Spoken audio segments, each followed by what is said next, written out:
अस्मद्गुरुसमारम्भां यतिशेखरमध्यमां लक्ष्मीवल्लभपर्यन्तां वन्दे गुरुपरम्पराम् ஆழ்வார்கள் வாழி அருளிச் செயல் வாழி தாழ்வாதமில் குறவர்தாம் வாழி ஏழ்வாறுமுய்ய அவர்களுரைத்தவைகள்தாம் வாழி செய்யமறை தன்னுடனே சேர்ந்து அகலகில்லே நிறையுமென் அலர்மேல் மங்கை உரை மார்பா நிகரில் புகழாய் உலகம் உன்னுடையாய் என்னையாழ்வானே நிகரிலமரர் முனிக்கணங்கள் விரும்பும் திருவேங்கடத்தானே புகழொன்னில்லா வடியேன் உன்னடிக்கு இடமர்ந்து புகுந்தேனே அகில புவன ஜன்மஸ்தேம பங்காதிலீலே வினத விவிதபூத உராதரக்ஷைகதீக்ஷே ஸ்ருதிசிரசி விதீப்தே பிரம்மணி ஸ்ரீனிவாசே भवतु मम परस्मिन् शेमुषी भक्तिरूपा घुष्यते यस्य नगरे रङ्गयात्रा दिने दिने तमहं शिरसा वन्दे राजानं कुलशेखरम् சேரர் குலத்தோன்றலாய் குலசேகரர் என்ற திருநாமத்தை உடைய ஒரு மகா பக்தர் அருளிச் செய்த ஸ்தோத்திரம்தான் முகுந்தமாலை என்கிற ஸ்தோத்திரம். இது ஆழ்வார்களிலே ஒருவரான குலசேகர ஆழ்வார் அவரே அருளி செய்தது என்றும் சிலர் சொல்லுவர். அது குலசேகரர் என்கிற திருநாமத்தை உடைய வேறொருவர் தான் அருளி செய்தார். இது குலசேகர ஆழ்வார் அருளி செய்தது அன்று என்றும் சில பேர் சொல்லுவர். எப்படி இருந்தாலும் மிக அற்புதமான ஸ்தோத்திரம் இது. அவரவர்கள் நித்தியானுசந்தேயமாக, அதாவது தினந்தோறும் இந்த ஸ்தோத்திரத்தை எல்லாரும் அவசியம் சொல்ல வேண்டும் என்று நினைக்கும்படியாக அப்படிப்பட்ட அற்புதமான அர்த்தங்கள் கொண்ட ஸ்தோத்திரம் இது. அதிலே இன்றைய தினம் முதலிலே 8வது ஸ்லோகத்தை பார்க்கிறோம். இந்த 8வது ஸ்லோகத்திலே என்ன தெரிவிக்கிறார்? எப்பொழுதும் அந்த எம்பெருமானை நான் சிந்தித்திருக்க கடவேன், அந்த பகவானையே நான் எப்பொழுதும் சிந்தனை செய்து கொண்டிருக்க வேணும் என்று அந்த விஷயத்தை தெரிவிக்கிறார். चिन्तयामि हरिमेव सन्ततं मन्दमन्दहसिताननाम्बुजं नन्दगोपतनयं परात्परं नारदादिमुनिबृन्दवन्दितं हरिमेव சந்ததம் சிந்தயாமி என்று முதல்ல அதுதான் முக்கியமான விஷயம் இந்த இடத்துல. ஹரியான பகவான், அவனையே சந்ததம் எப்பொழுதும் சிந்தையாமி சிந்திக்கின்றேன், நான் பகவானையே எப்பொழுதும் சிந்தித்திருக்கின்றேன் என்று சொல்லுகிறார். அப்படி பகவானையே சிந்திக்கணும் என்று சொன்னால் ஒருவனை நாம் எப்பொழுதும் மனதிலே வைத்து சிந்திக்க வேணும் என்றால் அவன் எப்படி இருக்க வேண்டும் என்றால் மிகவும் அழகாக இருக்க வேண்டும், சௌமியமாக, அதாவது பார்ப்பதற்கு நெஞ்சை கவரக்கூடிய எண்ணத்தோடு இருக்க வேண்டும். காணிலும் உருப்பொலார் செவிக்கினாத கீர்த்தியார் பேணிலும் வரந்தரம் மிடுக்கிலாத தேவர் என்றெல்லாம் சொல்லப்பட்டபடி அப்படி இருப்பவர்களானால் அவர்களை நெஞ்சிலே வைத்து சிந்திப்பது மிகவும் கஷ்டம். ஆனால் நான் எம்பெருமானை சந்ததம் சிந்தையாமி, எப்பொழுதும் சிந்திக்கிறேன். அந்த ஹரி எப்படி இருக்கிறார் என்றால் மந்தஹசித ஆனன அம்புஜம், அதாவது சிரிப்பிலேயும் கூட மந்தஹாசம் என்று ஒன்று, அட்டஹாசம் என்று ஒன்று உண்டு. அட்டஹாசம் என்னால் நன்றாக வாயை திறந்து பயங்கரமாக சிரிப்பதற்கிறதே, அதற்கு அட்டஹாசம். ஹாசம் என்னாலே சிரிப்பு. மந்தஹாசம் என்னால் என்னன்னா புன்முறுவல் பூத்து மெதுவாக அப்படி சிரிப்பது. அதைத்தான் இங்கே காட்டுகிறார். எம்பெருமானுடைய அந்த திருமுக மண்டலம் அது எப்படி இருக்கிறது என்றால் ஆனன அம்புஜம், திருமுக மண்டலமாகிற ஒரு தாமரை. அந்த தாமரையிலே அவனுக்கு புன்முறுவல் எப்படி இருக்கிறது என்னால் பன்னிலாமுத்தம் தவழ் கதிர் முறுவல் செய்து என்று நம்மாழ்வார் அருளி செய்தார். அப்படியே அவனுடைய அந்த புன்முறுவல் மந்த மந்த ஹசித ஆனன அம்புஜம், மிகவும் மென்மையாக சிரிக்கின்ற புன்சிரிப்போடு கூடிய தாமரை போன்ற திருமுக மண்டலம்.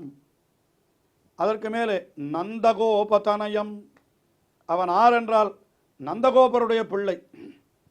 ஆனால் அது அவனுடைய எளிமையை காட்டுகிறது. அவன் ஹரி என்று எல்லாருக்கும் மேம்பட்டவனான பகவானாய் இருந்த பொழுதும் கூட தன்னுடைய மேன்மையெல்லாம் வெறுத்து அப்படி ஒரு தந்தையின் கீழே அடங்கி கிடக்கக்கூடிய ஒரு சிறுவனாக வந்து சேர்ந்தான் அல்லவா, அந்த எளிமை அதை சொல்லுகிறார் நந்தகோபதனயம். ஆனால் அவன் இயற்கையிலே எப்படிப்பட்டவன்? பராத்பரம், பராத்பரன். அதாவது மேம்பட்டவர்கள் என்று யாரையெல்லாம் நாம் சொல்லுகிறோமோ அவர்களை காட்டிலும் அவன் மேம்பட்டவன். நாரதாதி முனிபிருந்தவந்திதம், அவன் பராத்பரனாய் இருக்கிறபடியினாலே நாரதர் முதலான முனிவர் கூட்டங்களாலே எல்லாம் துதிக்கப்படுகிறான். ஆகினாலே அப்படிப்பட்ட எம்பெருமான், அதாவது இப்படி நினைத்து பார்க்க வேண்டும், பராத்பரனாய் நாரதர் முதலான முனிவர்களாலே எல்லாம் துதிக்கப்படுபவனாய் இருக்கக்கூடியவன் என்ன பண்ணினான்? அவ்வளவு மேன்மையுடையவன் நமக்காக நந்தகோப தனையனாய் வந்தான். வந்து எப்படி அழகான தோற்றம், மந்த மந்த ஹசித ஆனன அம்புஜம் என்று சொல்லும்படியாக அந்த தாமரை போன்ற திருமுகத்திலே அழகான புன்முறுவல். அப்படிப்பட்ட ஹரிமே வசந்ததம் சிந்தையாமி, அப்படிப்பட்ட எம்பெருமானை எப்பொழுதும் நான் சிந்தித்து கொண்டிருக்கிறேன் என்று சொன்னார். அடுத்ததாக 9வது ஸ்லோகம். இந்த 9வது ஸ்லோகத்திலே பகவானை ஒரு தடாகமாக உருவகப்படுத்துகிறார். தடாகம் என்னால் குளம், அதாவது அங்கே போய் நாம் நம்முடைய தாபத்தை எல்லாம் ஆற்றிக்கொள்ளுகிறோமா. நல்ல வெயில் காலத்தில் போனால் அது சொல்லுகிறது, வேதம் சொல்லுகிறது, ஏஷ பிரம்ம பிரவிஷ்டோஸ்மி கிரீஷ்மே சீதம் இவ ஹிரதம் என்று. கிரீஷ்மே நல்ல வெயில் காலத்திலே குளிர்ந்த ஒரு நீர்நிலையிலே ஒருத்தன் இறங்கினால் அவனுக்கு எவ்வளவு ஆனந்தம் உண்டாகுமோ அவ்வளவு ஆனந்தம் பரபிரம்மத்தை அனுபவிக்கிற பொழுது உண்டாகிறது. ஏனென்றால் இங்கேயும் வெயில் காலம் போல இவனுக்கு இந்த உலக வாழ்க்கையாகிற ஒரு சம்சாரமாகிற ஒரு வெயில் அவனை அப்படியே எரிக்கிறதான். அதிலிருந்து விடுபட்டு பரபிரம்மத்திலே போய் அவன் இறங்கினானால் அது அவனுக்கு மிகவும் குளிர்ச்சியாக இருக்கிறது என்று வேதமே சொல்லுகிறது. நான் இங்கே பகவான் தடாகம் என்று சொன்னால் அப்போ அந்த தடாகத்தில் இருக்க வேண்டியதெல்லாம் பகவானிடத்தில் இருக்கிறதா? தடாகத்தில் என்ன இருக்கும்? தாமரை பூ இருக்கும், தடாகத்தில் மீன்கள் இருக்கும், தடாகத்தில் தண்ணீர், குளிர்ந்த தண்ணீர் இருக்கும், அது அலையெறியக்கூடியதாக இருக்கும் என்று எல்லாம் உண்டே அப்படின்னா இங்கேயும் எல்லாம் உண்டு, பகவானிடத்திலையும் எல்லாம் உண்டு என்று குலசேகரர் அருளி செய்கிறார். கரச்சரண சரோஜே காந்திமன் நேத்திரமீனே ஸ்ரமமுஷி புஜபீச்சி வியாக்குலே அகாதமார்கே ஹரிசரசி விகாஹ்யாபீய தேஜோஜலௌகம் பவமரு பரிகின்னஹ கேதமத்யத்யஜாமி. பெரிய தடாகத்திலே என்ன இருக்கும் அப்படின்னா தாமரை பூக்கள் இருக்கும் அப்படின்னு சொன்னார். உடனே பகவான் அவனிடத்திலேயும் தாமரை பூக்கள் இருக்கின்றன. எங்கே தாமரை என்னால் கரச்சரண சரோஜே, கரம் அவனுடைய திருக்கைகள் ஒரு தாமரை, சரணம் என்னால் அவனுடைய திருவடிகள் தாமரை. ஆழ்வார்களுடைய பாசுரத்திலே நாம் பார்க்கலாம். திருமங்கை ஆழ்வார் அருளி செய்கிற பொழுது என்ன தெரிவிக்கிறார்? கைவண்ணன் தாமரை வாய் கமலம் போலும் கண்ணிணையும் அரவிந்தம் அடியும் அகுதே என்று அப்படி சொல்லுகிறார். எல்லாமே அவனுக்கு தாமரை போல இருக்கிறது. கைவண்ணன் தாமரை என்று சொன்னார். அவனுடைய திருக்கை தாமரை, வாய் கமலம் போலும், அவனுடைய திருப்பவளம் ஒரு தாமரை. என்ன சக்கமலத்து அலர் போலும் கண்கைகால் செங்கனி வாய் அக்கமலத்து இலை போலும் திருமேனி அடிகளுக்கே. இது நம்மாழ்வாருடைய பாசுரம். ஆனால் எம்பெருமானுடைய அவயவங்களெல்லாம் தாமரை போலே இருக்கின்றோம். அதைத்தான் இங்கே கரச்சரண சரோஜே. எம்பெருமானுடைய கரம், திருக்கைகள், திருவடிகள் முதலான தாமரைகளோடு கூடியதாய். அப்புறம் காந்திமன் நேத்திரமீனே, அவனுடைய திருக்கண்கள் எப்படி இருக்கின்றன என்றால் காந்திமன் நேத்திரமீனே. காந்திமன் அதாவது மிக அழகான மீன் போல இருக்கக்கூடிய கண்கள் என்று சொல்லுகிறார். அதாவது மீன்களுடைய வடிவத்திலே கண்கள் இருக்கும். அது இன்னும் ஸ்திரீகளுக்கு சொல்லுகிற பொழுது அவர்களுக்கு மீனாட்சி என்றே பெயரும் சொல்லுவதுண்டு. மீனமவ அக்ஷினி எஸ்யா என்று மீனை போன்ற கண்கள் உடையவர்கள் மீனுடைய வடிவம் என்னவோ அதுபோல் கண்கள் இருந்தால் அது அழகாக இருக்குமா. அதனால் பகவானுக்கு கண்கள் மீன் போல இருக்கிறது. ஏன்னா ஒரு தடாகம் என்னால் மீன் இருக்க வேண்டுமே. இப்போ தாமரை இருக்கிறது, கை திருவடி திருக்கைகள் முதலானவை. காந்திமன் நேத்திர மீனே, திருக்கண்கள் தாமரை என்று சொன்னார்.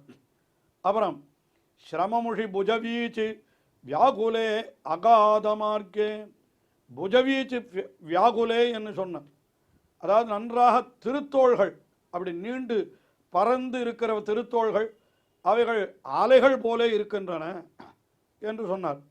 அதற்கு மேலே அகாதமார்க்கே, மிகவும் ஆழமானது. அதாவது தடாகம் என்னால் ஆழமாக இருக்கும், எம்பெருமானால் மிகவும் கம்பீரமானவனாய் இருப்பான் என்பதற்காக அப்படி சொன்னார். அதுக்கு மேலே ஹரிசரசி விகாஹ்யா, அந்த தடாகத்திலே நன்றாக அப்படி குடைந்து நீராடி அது நன்றாக அப்படி தேஜோ ஜலௌகம், அப்படியே எம்பெருமானாகிற தேஜஸ், அந்த ஜல சமூகம் எப்படி ஒரு மேகமானது தடாகத்திலே படிந்து அதில் இருக்கிற தீர்த்தத்தை எல்லாம் பருகுகிறதோ, தடாகத்தில் இருக்கிற தீர்த்தத்தை எல்லாம் எப்படி மேகம் பருகுகிறதோ, அதுபோல இங்கேயும் கூட எம்பெருமானாகிற தடாகத்திலே என்னுடைய மனமானது அப்படி படிந்து பருகுகிறது என்பது போல தெரிவிக்கிறார் குலசேகரர்.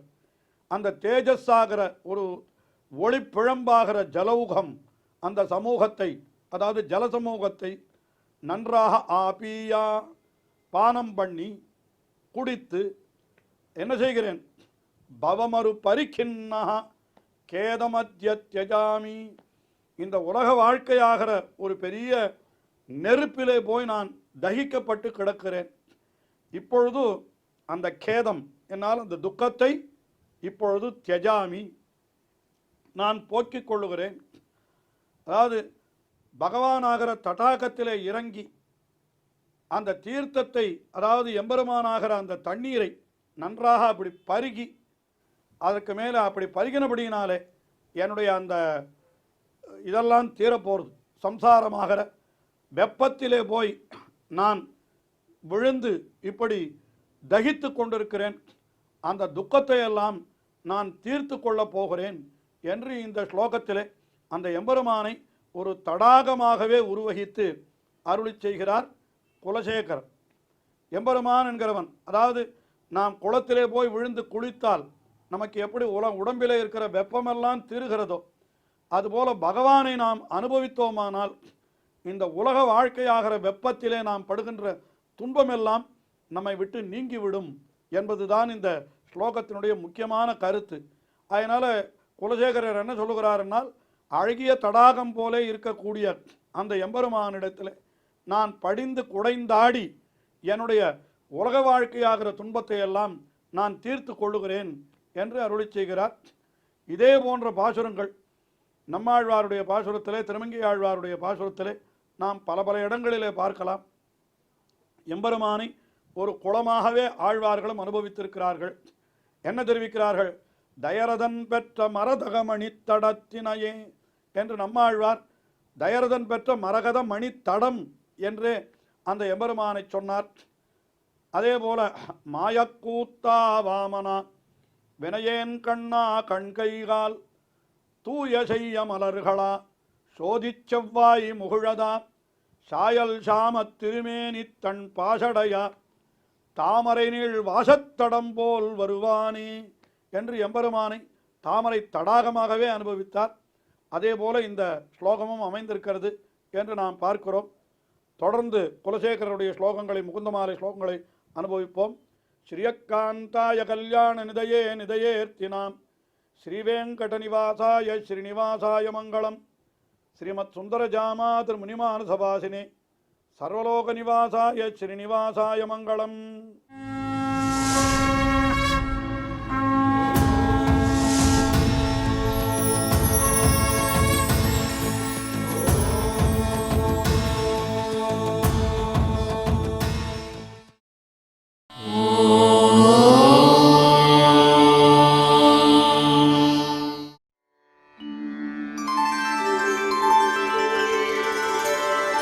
विना व्यङ्कटेशं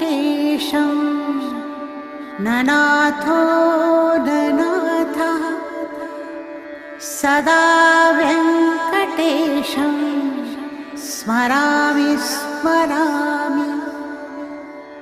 हरे वेङ्कटेश प्रसीद प्रसीद। प्रियं वेङ्कटेश प्रयच्छ प्रयच्छ।